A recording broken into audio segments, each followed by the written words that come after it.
नमस्कार, बहुत बहुत स्वागत है। आप देख रहे हैं प्राइम न्यूज। मैं हूं अमित सिंह। हमारी खास पेशकश ऑपरेशन सिविल डिफेंस में आपका बहुत बहुत स्वागत है।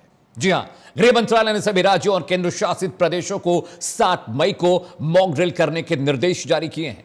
पहलगाम में हुए हमले के बाद भारत और पाकिस्तान के बीच लगातार बढ़ रहे तनाव के बीच इसे काफी अहम माना जा रहा है। गृह मंत्रालय के general fire service, civil defence and home guard और सिविल डिफेंस महानिदेशालय की ओर से 5 मई को भेजी गई चिट्ठी और निर्देश में इस बात का जिक्र है। यह निर्देश सभी राज्यों और केंद्र शासित प्रदेशों के मुख्य सचिवों को भेजा गया है। इसमें सरकार ने देश भर के 244 सिविल डिफेंस जिलों में सिविल डिफेंस के रिहर्सल के निर्देश दिए हैं।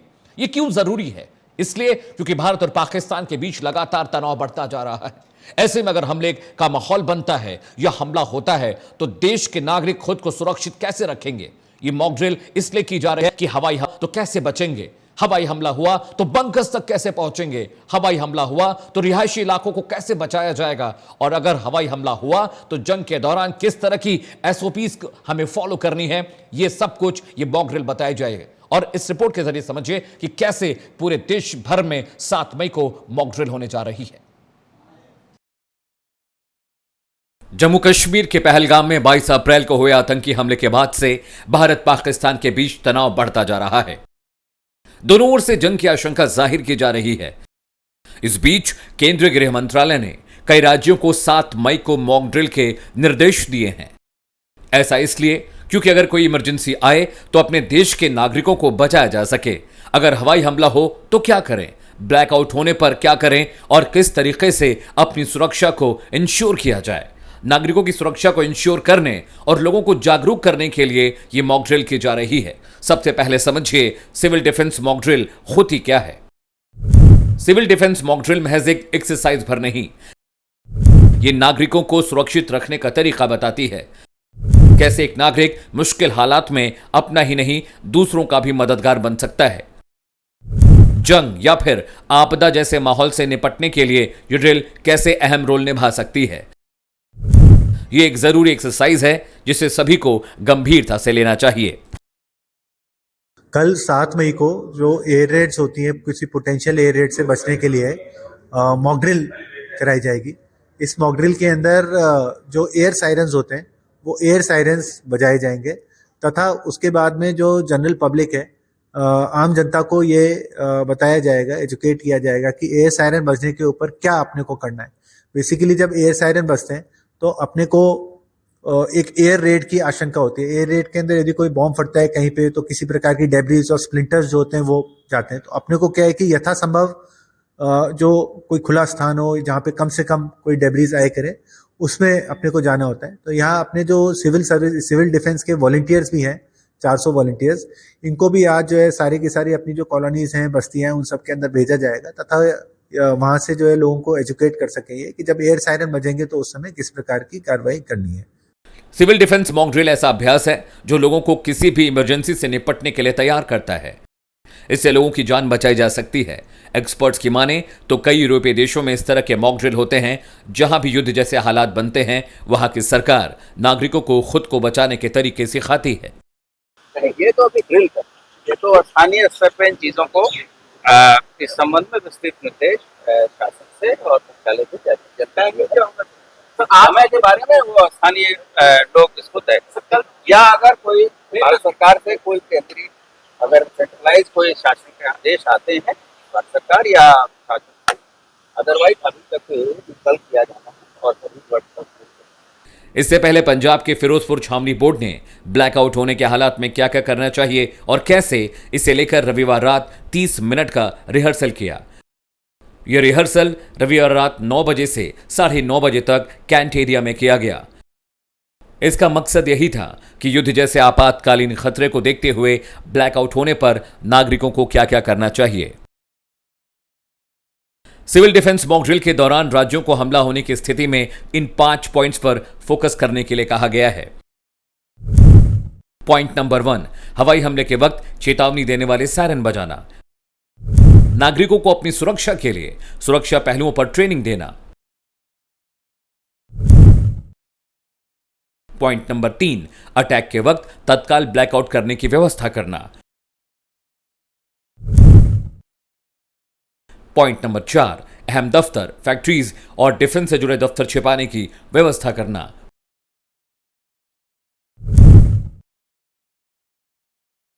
पॉइंट नंबर 5, इवैक्यूएशन प्लान के तहत लोगों से रिहर्सल कराना। आमतौर पर किसी हमले, हादसे, आगजनी जैसे इमरजेंसी के लिए कैसे तैयारी की जाए, ये जानने के लिए मॉक ड्रिल किया जाता है। गृह मंत्रालय की चिट्ठी के मुताबिक 7 मई की मॉक ड्रिल शहर से लेकर ग्रामीण स्तर तक होगी। इस निर्देश के मुताबिक मॉक ड्रिल में डिस्ट्रिक्ट कंट्रोलर, जिले के अलग अलग अधिकारी, सिविल डिफेंस के वॉलंटियर्स, होमगार्ड, एनसीसी, राष्ट्रीय सेवा आयोजन के वॉलंटियर्स, नेहरू युवा केंद्र संगठन और स्कूल कॉलेज के छात्र भी हिस्सा लेंगे। Amit Singh, prime news. तो इस रिपोर्ट के जरिए आपने समझ लिया कि मॉक ड्रिल जरूरी क्यों है, लेकिन मॉक ड्रिल होती क्या है। आइए आपको ग्राफिक के जरिए समझाने और बताने की कोशिश करते हैं। बहुत अहम है और हर नागरिक को इसे समझने की भी जरूरत है। जी हां, सबसे पहले समझिए कि मॉक ड्रिल क्या है। पहला पॉइंट जो आपके लिए जानना बेहद जरूरी है, सिविल डिफेंस मॉक ड्रिल सिर्फ एक एक्सरसाइज नहीं है, एक जान बचाने वाला मुहिम, एक जान बचाने वाला प्रक्रम है।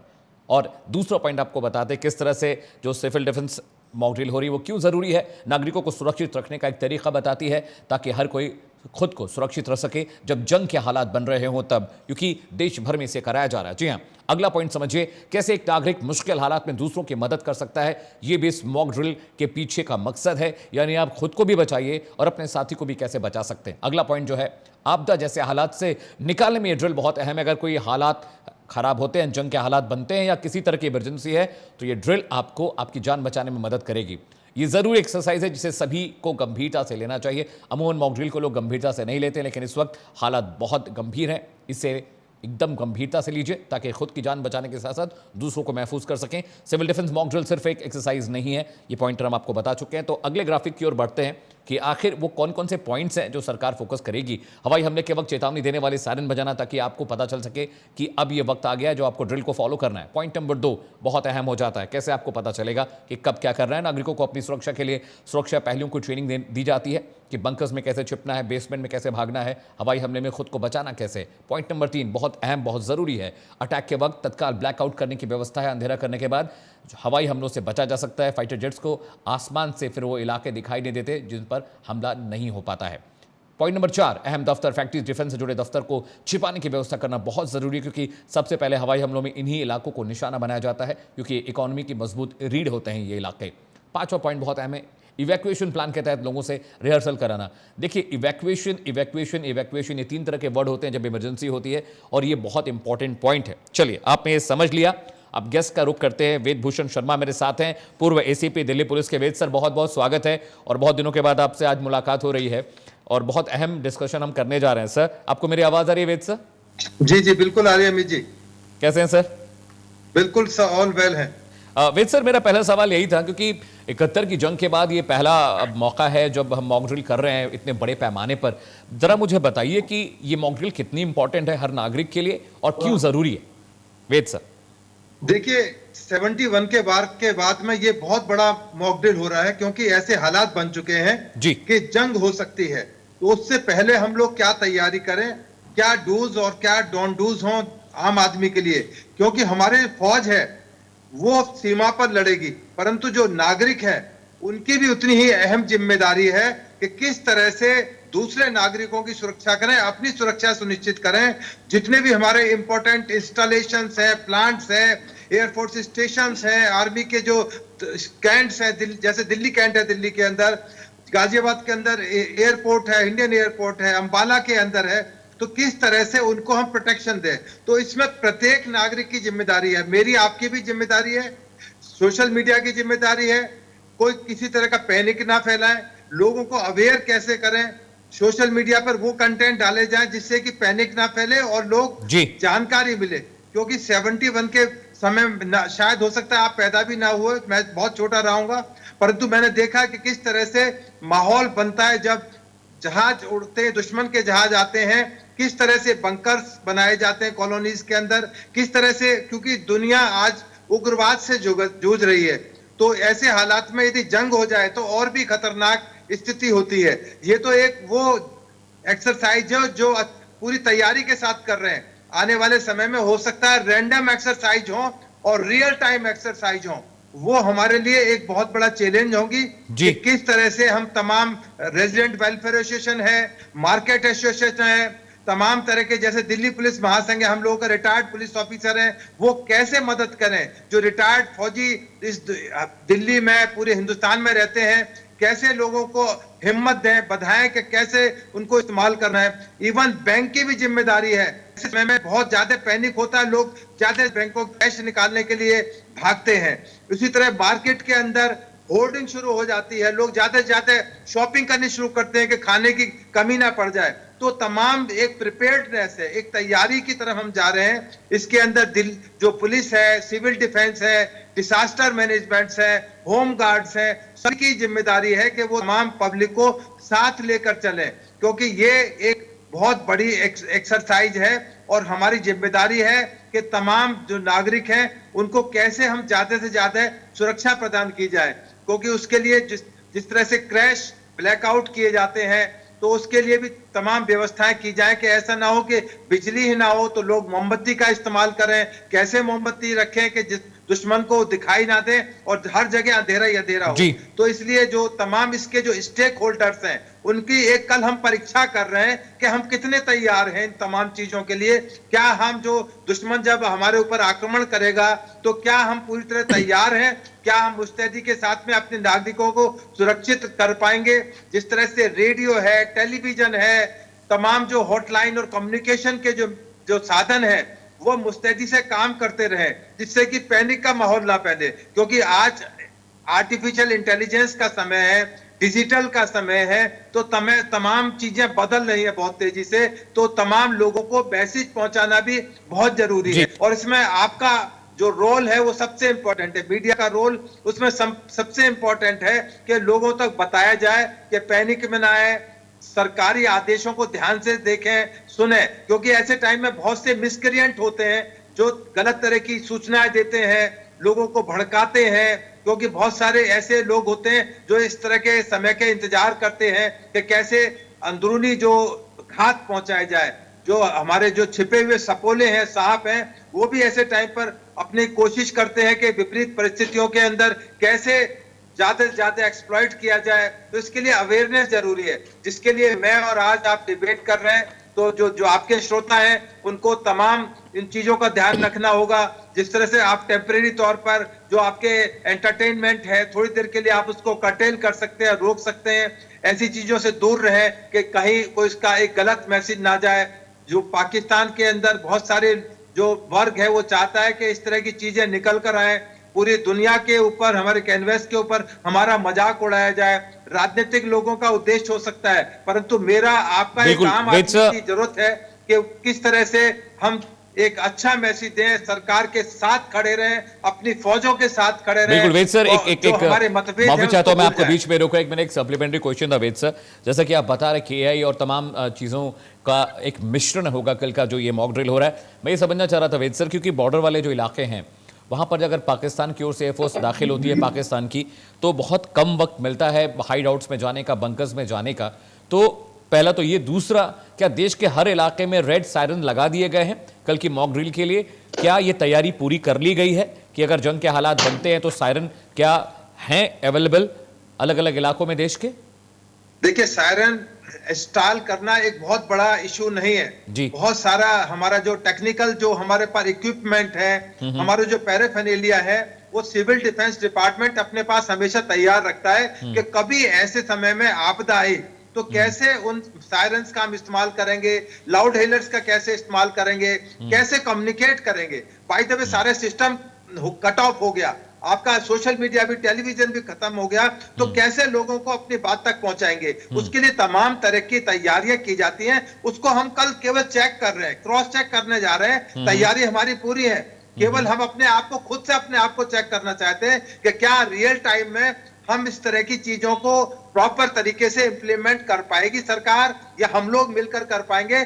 इसमें प्रत्येक भारतवासी का योगदान है, प्रत्येक दिल्ली वाली का योगदान है, आपका योगदान है, सभी का योगदान है। कमजोरियों को कैसे चिन्हित किया जाए, कल हम जब ये ड्रिल करेंगे तो जो कमजोरियां सामने आएंगी, जो वीकनेस आएंगी, उनको भी हम आइडेंटिफाई करेंगे कि कैसे नेक्स्ट टाइम उसको हम इंप्रूव कर सकें, उसको अच्छा कर पाए। तो ये तमाम जो तैयारियां हैं ये प्रिपेयर्डनेस की एक तैयारी है, सरकार कर रही है। हम लोग, आप लोग डिबेट कर रहे हैं, लोगों को अवेयर कर रहे हैं, जानकारियां दे रहे हैं, क्योंकि बहुत सी यंगस्टर्स ऐसे हैं जिन्होंने 71 की बार में पैदा भी नहीं हुए होंगे, ना उनके समय में ये चीजें आई होंगी, तो उनके लिए नई चीजें हैं। तो उनको कैसे अवेयर कराया जाए, कैसे उनको स्टूडेंट्स हैं, जो छात्र हैं, उनको कैसे बताया जाए कि ये किस तरह से उनको डील करना है, क्योंकि स्टूडेंट्स हमारे लिए बड़ा एक इंपॉर्टेंट एक साधन है, क्योंकि वो जो यंगस्टर्स हैं उनको वो तमाम सोसाइटी को बता सकते हैं कि हमने ये चीजें मालूम करी हैं गूगल से, एआई से, कि कैसे ऐसी स्थितियों को हम कंट्रोल कर सकें, कैसे हम उनको चेक कर सकें। जैसे कम से कम घर से बाहर निकले, कोई जरूरी काम हो तभी निकले। वार टाइम में प्रत्येक आदमी एक फौजी है, जैसे मैंने पहले बताया। तो इसलिए सबकी जिम्मेदारी है, एक सामूहिक जिम्मेदारी है कि कैसे जो है, किस तरह से फायर फाइटर्स हैं, किस तरह से उनका इस्तेमाल करें, घर के अंदर क्या क्या चीज उस टाइम पर होनी चाहिए, कैसे जब इस तरह के सायरन बजे तो कैसे सुरक्षित स्थान से घर से निकलकर चले जाएं, जंगल में जाएं, खेत में जाएं, सड़क पर जाएं, कैसे लेटना है, कैसे किस तरह से आपका कंडक्ट होना चाहिए, व्यवहार होना चाहिए, उसके लिए तमाम जो स्थितियां हैं उसके बारे में हम लोग तैयारी कर रहे हैं। कल का जो 7 तारीख का मॉक ड्रिल है, वो तमाम चीजों को पूरा हिंदुस्तान, पूरी दुनिया देखेगी कि किस तरह से हमारे किस लेवल पर पूरा देश का एक एक नागरिक, एक एक भारतीय तैयार है, और यदि किसी समय जरूरत होगी तो तमाम उसका एक ठोक कर जवाब देंगे पाकिस्तान को। और जो हमारे एनिमी कंट्री है उसको एक मैसेज जाएगा कि ये केवल फौज के लिए तैयार नहीं, बॉर्डर पर इनका तो पूरा घर भी तैयार है। तो एक बहुत बड़ा मैसेज देने की कोशिश हम लोग देने की कोशिश कर रहे हैं। वेद सर, एक सवाल ये भी था कि ज्यादातर इलाकों में लोगों के घरों में बेसमेंट्स नहीं होते हैं। यूरोपियन कंट्रीज में, अमेरिका में और सब इलाकों में, मैं सीरिया भी गया, इजराइल गया, मैंने वहां पर देखा कि लोग पहले से तैयारी कर रखते हैं, वो बेसमेंट बनाकर रखते हैं। हिंदुस्तान में क्या ये चलन अब शुरू हो जाना चाहिए कि आप अपने घरों के में बेसमेंट बना कर रखें? अगर हवाई हमले होते हैं या किसी तरह की कोई दिक्कत पेश आती तो लोग उसमें जाकर हाइडआउट्स की तरह उनका इस्तेमाल कर सकते हैं। और क्या सिविल बंकर्स की सर बहुत कमी है देश में? क्योंकि इजराइल में हर 3 किलोमीटर पे, 2 किलोमीटर पे आपको बंकर्स मिल जाते हैं जहां पे लोग छिप सकते हैं हमले के वक्त। क्या इंडिया में ये ट्रेंड, ये चलन अब तेज करने की जरूरत लगता है आपको? तो हम लगातार ये डिस्कशन कर रहे हैं कि किस तरह से कल की जो मॉक ड्रिल होने वाली है 244 जिलों में होने वाली है, बहुत अहम है, क्योंकि भारत पाकिस्तान के बीच तनाव लगातार बढ़ता जा रहा है। ऐसे में पूरे मुल्क को, पूरे देश को तैयार रहने की जरूरत है। जैसा कि वेद सर बता भी रहे थे, वेद भूषण शर्मा जो कि पूर्व एसीपी हैं दिल्ली पुलिस के, वो ये बता रहे थे कि किस तरह से आपका आहार और व्यवहार होना चाहिए। हमलों के वक्त आपको लाइट कब बंद करनी है, कब जमीन पर आपको लेट जाना है। वेद सर, अगर आप मुझे सुन पा रहे हो, आवाज आ रही है वेद सर आपको? जी जी बिल्कुल। वेद सर, मेरा सवाल ये था कि जब मैं इजराइल और सीरिया गया तो वहां पर मैंने देखा कि वहां पर बंकर का कॉन्सेप्ट है। हर मोहल्ले में, हर 1 किलोमीटर पर, 2 किलोमीटर पर जो कम्युनिटीज हैं, जो कॉलोनीज हैं, जो गांव है, वहां पर बंकर्स बनाए जाते हैं। क्या इंडिया में भी सर इस तरह का चलन अब शुरू होना चाहिए कि बॉर्डर के आसपास के इलाके के अलावा पूरे देश में बंकर्स बनाए जाने चाहिए? सर देखिए, जिन कंट्रीज का आप नाम ले रहे हैं, इजराइल है और सीरिया है, ये वार रिटन कंट्रीज हैं। इन्होंने बहुत लंबी जंग झेली है। इवन वियतनाम को आप देखें तो उन्होंने 20-20 साल की जंग झेली है, आज तक वो जंग ही झेल रहे हैं। तो वो इस तरह की पूरी तैयारियां उनके कंट्रीज में उनकी सरकारें करती हैं। कॉलोनीज में, गांव के अंदर बंकर्स बनाए जाते हैं, सायरन का पूरा इस्तेमाल होता है। जब भी इस तरह के बम्बार्डमेंट होते हैं, अटैक्स होते हैं, तो तमाम लोग छोड़कर, अपने घर छोड़कर बंकर्स की शरण ले लेते हैं। तो दिल्ली जैसी जगह, चूंकि दिल्ली एक राजधानी है और हमेशा से ही, चाहे उग्रवादी हो, चाहे इस तरह की वार हो, उनके हमेशा केंद्र में रहे कि किस तरह से दिल्ली को ज्यादा क्षति पहुंचाई जाए। क्योंकि हमारे तमाम पार्लियामेंट, राष्ट्रपति भवन, हमारे बहुत सारे हेडक्वार्टर्स, तमाम जो रॉ की एजेंसी, तमाम यहाँ पर स्थित हैं, तो चाहेंगे कि इस तरह की चीजें हैं। परंतु चूंकि दिल्ली एक राजधानी होने के नाते इतनी कंजेस्टेड है, क्योंकि अभी आपने देखा कि रशिया की वार चल रही है, उधर इजराइल की वार चल रही है।